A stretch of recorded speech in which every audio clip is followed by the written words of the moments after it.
Alors je vais vous éloigner un peu de votre vigne et de vos vignes et votre chai. Vous m'en voudrez pas, on y reviendra. Et on va, disons, aller sur une notion d'environnement au sens large, qu'on appelle l'écosystème. Alors je balayerai très rapidement des constats. Je ne veux pas casser l'ambiance, hein, c'est pas du tout ça. Mais il faut quand même parler des situations vues, disons, d'un point de vue macro. Ensuite, on parlera des ruptures sociétales qui peut-être sont les amorces de quelque chose de nouveau. Le titre de la journée, Mon changement d'époque, est assez signifiant et je pense qu'il est d'actualité. Et ensuite, on parlera de la RSE, du développement durable et comment, en tant que filière, vous pouvez, en tant qu'acteur de cette filière, vous pouvez œuvrer dans votre intérêt et dans l'intérêt collectif. Et évidemment, je parlerai aussi des enjeux, l'état d'esprit de ce changement et aussi la manière de se positionner, le comment. Voilà. Alors, dans les constats, je commencerai par un constat qui est climatique. Bon, alors évidemment, M. Boursicot en a déjà parlé, je ne vais pas repartir très durablement là-dessus, mais ce qui est clair, c'est qu'on est à un tournant. On est à un tournant. Aujourd'hui, la pente d'accélération, en fonction des émissions de CO2, nous mène vers entre 2,6 et 4,8 degrés, ce qui est beaucoup. Il y a eu des engagements aux accords de Paris lors de la COP21. Ces engagements ne corrige un peu, mais pas suffisamment, parce qu'on est encore sur une ligne à 3,5 degrés. Et il faut savoir que ce ne sont que des engagements. Et donc aujourd'hui, on est plutôt sur la courbe. Alors j'ai un pointeur qui ne marche pas trop bien, mais sur la courbe jaune plutôt que sur la courbe verte. Et on voit bien le décalage qu'il y a par rapport à ces objectifs de 2 degrés ou de 1,5 degré. Donc on est quand même dans un écart signifiant et on peut se demander valablement si on va y arriver. Alors ça me fait une transition pour ce qu'on appelle aujourd'hui l'anthropocène. Il y a deux chercheurs qui ont écrit un bouquin, Christophe Bonneuil et Jean-Baptiste Fressos, qui ont écrit un bouquin qui s'appelle L'événement anthropocène. Et il y a une définition de ce qu'est l'anthropocène. Bon, anthropocène, c'est une nouvelle ère géologique. Anthropos, l'homme, c'est l'ère de l'homme, qui fait suite à l'oligocène, qui avait duré, je pense, plus de 10 000 ans. Et aujourd'hui, on voit bien que l'homme a un impact sur ce qu'on appelle l'écosystème. Donc il y a une définition très précise. Période actuelle des temps géologiques où les activités humaines ont de fortes répercussions sur les écosystèmes de la planète, sur la biosphère, et les transforment à tout niveau. Ça veut dire qu'aujourd'hui, on se rend compte que l'homme, alors évidemment il y a toujours des climato-cycliques ou autres, mais l'homme a un impact sur son environnement au sens large, sur l'écosystème, qui est très important. Alors, un écosystème en écologie, c'est un lieu, une forêt, une rivière, qu'on étudie de l'extérieur et on observe la dynamique de cet écosystème entre les éléments inertes et les micro-organismes, les végétaux, les animaux. Et il y a un équilibre qui est dynamique, qui change, etc. Mais on a toujours eu l'habitude de considérer cet écosystème sans l'homme dedans, toujours d'un point de vue extérieur. Et il y a un écosystème global qui s'appelle la Terre, la planète, où, bien évidemment, à part Thomas Pesquet, quand il est dans la station dans les étoiles, où, fatalement, l'homme est dans cet écosystème. Et donc, on se doit aujourd'hui d'avoir une nouvelle approche. Alors, ce n'est pas toujours facile, parce qu'on a l'habitude de regarder quelque chose et de l'étudier, et là, il va falloir se regarder dans la chose qu'on va étudier. Donc, bien évidemment, c'est une approche tout à fait différente.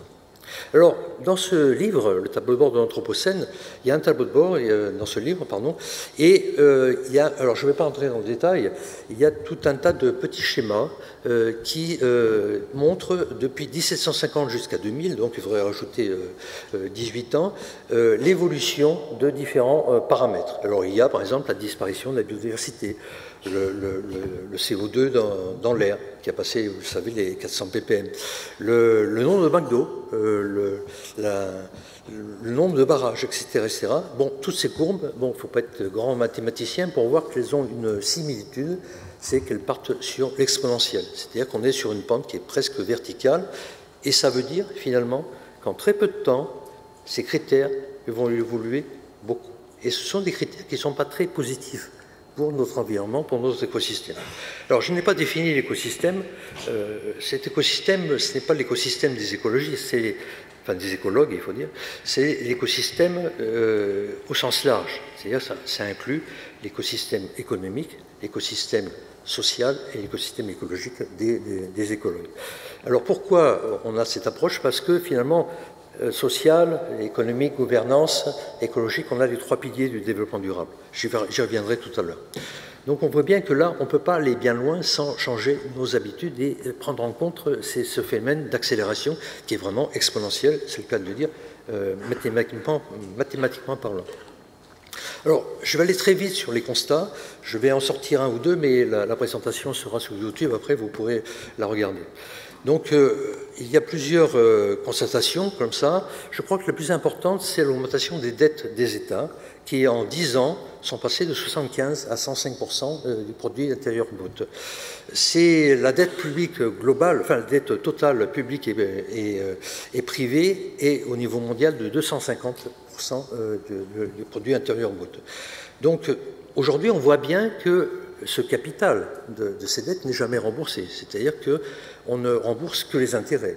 Et on emprunte pour payer les intérêts.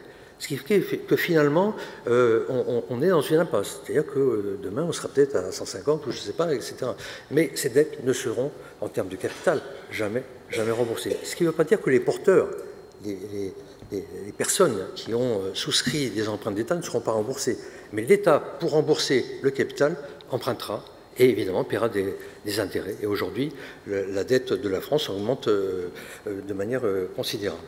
Alors, on parle du redémarrage de l'économie, c'est vrai, mais cela est très fragile. Pourquoi? Parce qu'il y a de nouvelles bulles qui se forment et on voit bien qu'aux États-Unis, par exemple, on assiste avec M. Trump à une dérégulation tout à fait globale. Il y a une instabilité des politiques économiques. M. Draghi, vous le verrez, avait des petites phrases interrogatives et on a eu, suite à la crise de 2008, une politique qui était une politique de taux bas et de rachat des emprunts des banques pour relancer l'économie. Ce qui veut dire que si aujourd'hui on avait une autre crise économique, ce qui n'est pas du tout impossible, M. Piketty ou Stiglitz le disent, on n'a plus de filet. On n'a plus de filet, c'est-à-dire qu'on ne peut pas. Il y a des taux qui étaient à 0 ou à 0,65, on ne peut pas aller sur des taux négatifs. Donc, danger.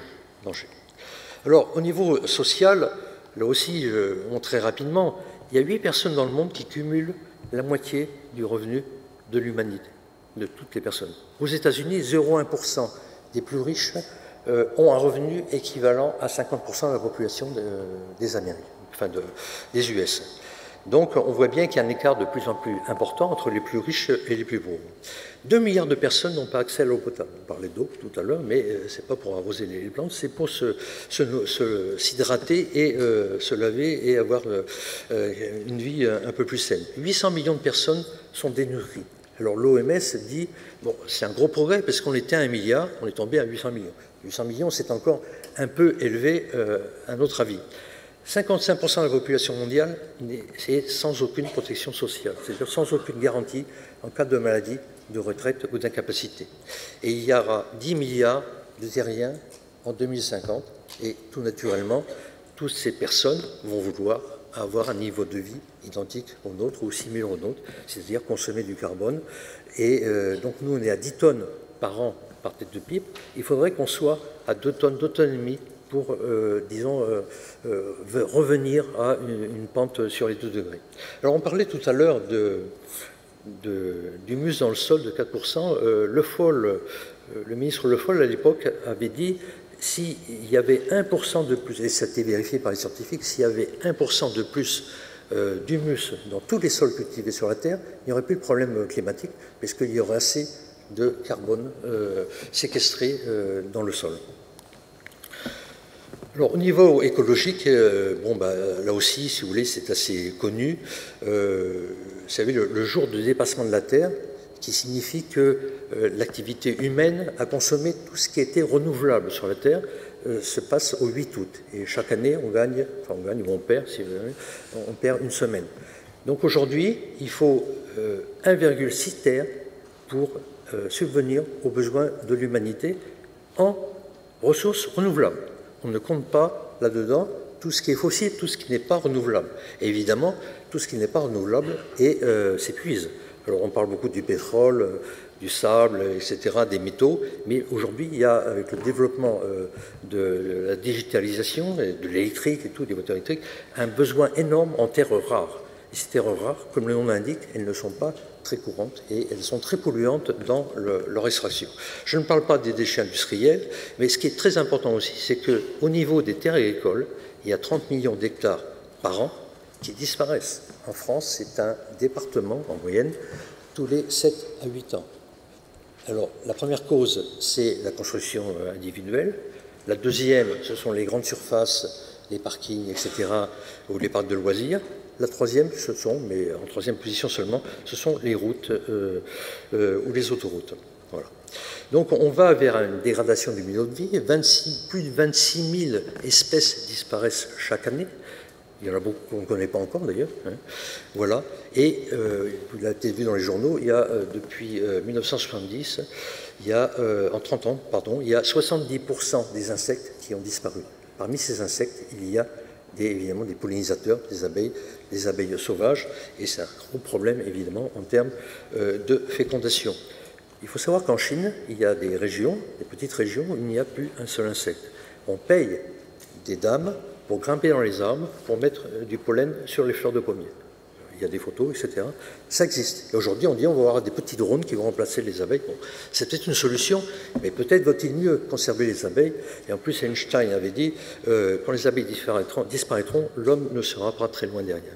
Tout ça nous mène à l'alarme des 15 300 scientifiques dont vous avez certainement entendu parler. C'est l'alarme sur l'état de la planète. C'est la deuxième fois que des scientifiques se liguent, se groupent pour alerter tous les décideurs.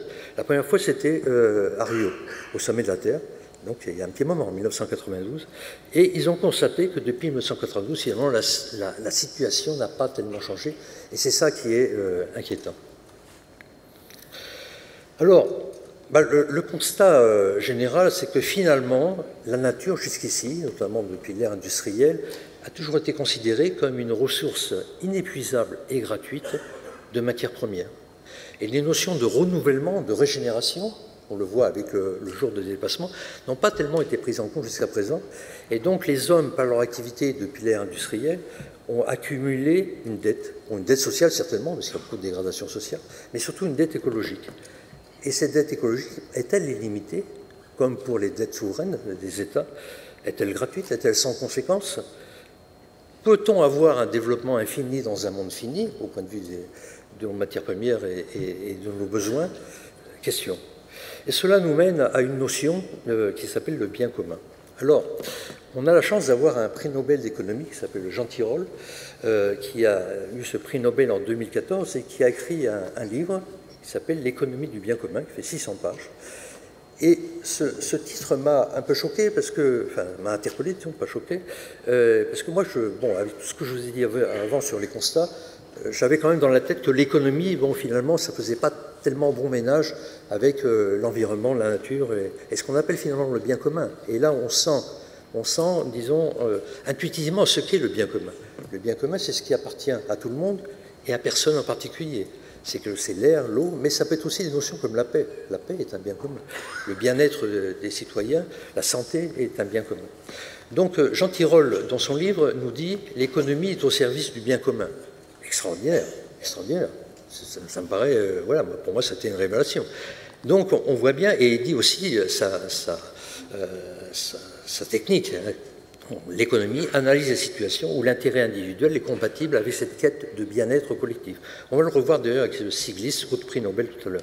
Donc la croissance économique et la gestion du bien commun ne sont pas forcément contradictoires. Ça veut dire qu'il faut aller dans cette direction. Donc deuxième prix Nobel, Stiglitz, qui a eu le prix Nobel en 2001, lui a une autre approche. Il a une approche par le social. Il dit de toute façon le succès d'un système financier se mesure en dernière analyse par le bien-être qu'il apporte aux simples citoyens. Et son message, c'est qu'il faut inverser la fin et les moyens. Est-ce que c'est l'homme qui est au service de l'économie ou est-ce que l'économie est au service de l'homme dans un environnement durable et renouvelable pour les générations futures? C'est très important. C'est vraiment un point qu'il faut garder en tête. Alors, aujourd'hui, on constate des choses qui sont quand même positives parce que, on change d'époque. comme le titre de la journée nous le dit, et il y a des amorces de changement qui se voient à différents niveaux. Il y a déjà des amorces qui sont liées à l'entrepreneuriat. 30% des étudiants en classe préparatoire veulent créer une entreprise. C'est assez récent. Avant, ils voulaient surtout aller dans les grandes entreprises ou intégrer les grands corps de l'État. Mais maintenant, il y a quand même plus d'un tiers qui se disent « Bon voilà, moi je veux agir, je veux faire quelque chose ». Donc cet esprit entrepreneurial est tout à fait rassurant. 50% des emplois actuels pourraient voir leur contenu changer du fait des nouvelles technologies. C'est vrai qu'aujourd'hui, c'est une question importante. Il y a beaucoup de chômage, mais je connais aussi beaucoup d'entreprises qui voudraient recruter, qui ne trouvent pas des personnes qui ont les compétences requises. Ce qui veut dire que cette mutation entre des gens qui vont avoir des métiers un peu obsolètes et de nouvelles personnes qui vont avoir de nouvelles compétences ne se fait pas assez rapidement. La réputation est de plus en plus gérée par les entreprises. Et quand des investisseurs achètent une entreprise ou prennent une participation au capital, ils regardent dans la valorisation de l'entreprise l'image qu'elle a, ce qu'elle fait. Et on peut dire aujourd'hui qu'une entreprise qui se soucie de son environnement, du sociétal, a une plus grande valeur. Aujourd'hui, en 2016, il y a eu 148 procès intentés par des ONG à des entreprises pour des questions de droits de l'homme. Et je peux vous dire qu'aujourd'hui, les grandes entreprises font extrêmement attention à ça. Il y a eu un projet de modification de l'article 1833 du Code des sociétés qui est remis à jour, vous l'avez peut-être entendu parler ces dernières semaines, et cet article définit le rôle de l'entreprise. L'entreprise qui, au départ, dans cet article, dit que l'entreprise est au service des actionnaires et la richesse créée doit aller vers l'actionnaire. La modification qui va être proposée par le gouvernement, c'est que cette richesse, cet intérêt d'entreprise doit aller aussi vers ce qu'on appelle les parties prenantes. Les salariés, les fournisseurs, les clients, l'économie régionale et l'environnement, tout ce qui est autour. Donc c'est déjà un élargissement très important de la notion de richesse et avec des destinataires qui sont autres que jusqu'à présent, dans ce que j'appelle l'ancienne économie, les actionnaires. Ce qui était optionnel hier devient de plus en plus courant. On le voit pour la qualité. Il y a quelques dizaines d'années, la qualité, les distributeurs ne demandaient pas une certification ISO 9000 à leurs fournisseurs. Maintenant, c'est tout à fait normal. La sécurité, évidemment, tout au moins dans les pays développés, est tout à fait quelque chose de bien intégré. Il y a des bons rapports de développement durable qui sont obligatoires pour les grosses entreprises. Et aujourd'hui, il se peut que demain, très rapidement, on demande des engagements sur la 26000, sur la responsabilité sociétale dont je vais vous parler après. Alors, les ruptures sociétales, c'est aussi très important au niveau humain. Le réchauffement climatique nous induira des réfugiés climatiques. Il y en a déjà aujourd'hui 23 millions. Il est prévu qu'en 2050, il y en ait 250 millions. Quand on voit aujourd'hui la déstabilisation qui se produit avec les immigrés, on voit Angela Merkel, par exemple, en Allemagne, qui, pour 1 million d'immigrés, a fait perdre son leadership, c'est clair. Il y a 300 000 personnes qui, tous les ans, traversent dans des conditions effroyables la Méditerranée. L'Europe ne sait pas quoi en faire. Et ces gens-là, ces 250 millions de réfugiés climatiques, où vont-ils aller? Ils vont aller dans, évidemment, les zones géographiques les plus stables. Quelles sont les zones géographiques les plus stables? Ce sont les zones tempérées. L'Europe est une zone tempérée.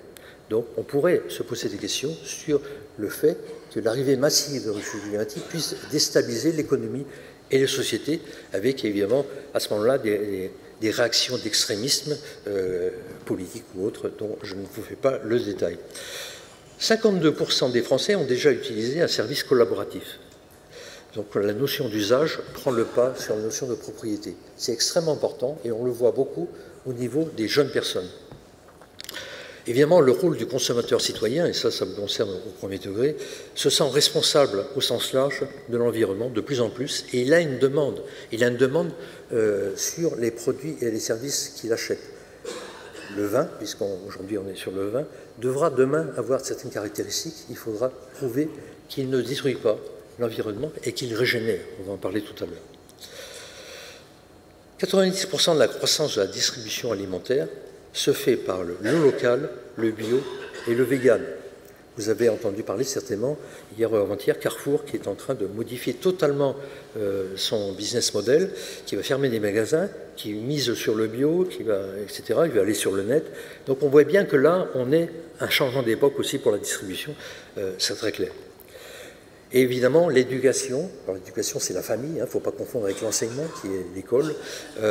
Et l'enseignement forme des citoyens qui sont de plus, toujours bien sûr dans les pays développés, qui sont de plus avertis, qui font preuve de discernement et qui auront, face à la compréhension de tous ces phénomènes, des exigences sur les produits et les services qu'ils achèteront. Alors très rapidement, les ruptures économiques. Donc l'économie circulaire. L'économie circulaire pourrait amener des économies égales à 1 trillion de dollars. 1 trillion, c'est 10 puissance 18. Ce n'est pas grand-chose, finalement, parce que l'ensemble de l'économie, c'est 280 trillions de dollars. Donc, bon, mais aujourd'hui, on est loin de ce trillion de dollars en termes d'économie par l'économie circulaire. 26% des actifs gérés dans le monde, ce qu'on appelle les investissements socialement responsables, sont gérés selon des critères de responsabilité. Bon, les cahiers des charges sont plus ou moins sérieux, il y a un peu de greenwashing et tout, mais quand même, il y a quand même une tendance. Les gros gestionnaires de fonds vont vers cette responsabilité et cherchent des investissements de ce type.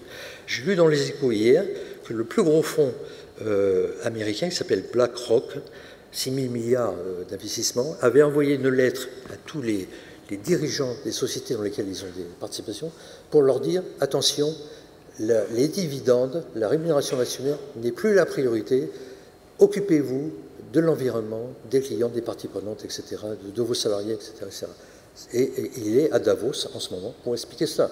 Donc on revient. Alors Davos, ce World Economic Forum, depuis 2000 a un forum des